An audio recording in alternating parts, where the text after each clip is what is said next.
Vai tev patīk panašķēties ar garšīgām zivīm, bet nokožot gabalu no šādas zivs, tu diez vai padomāji par to, ko viņa pati ēda?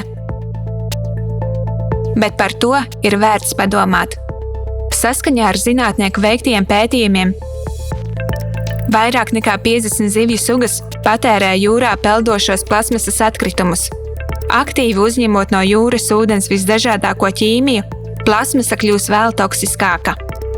Mazās plasmasas daļiņas norīd daudzas zivju un jūras dzīvnieku sugas.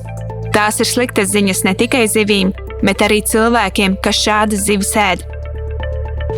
Piemēram, makraļu svītrēnā Asara un Klusā okeāna ausara kuņģos bija atrasti plasmasas gabali.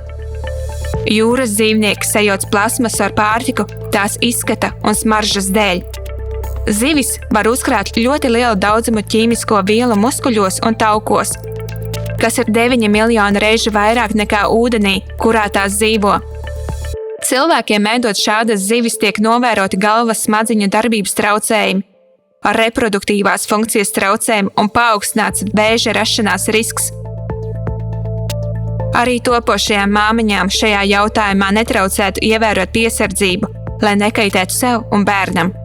Šis nav aicinājums pārtraukt ēst zivis.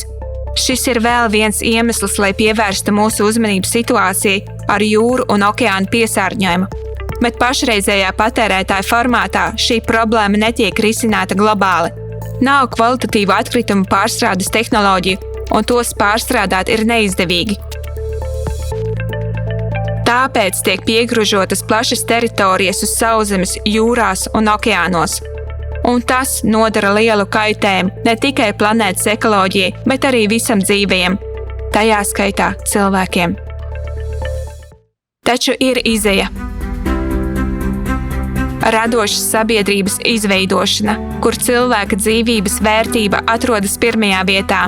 Šādā sabiedrībā, ieviešot jaunākās pārstrādes tehnoloģijas, mēs attīrīsim savas upes, jūras un okeānus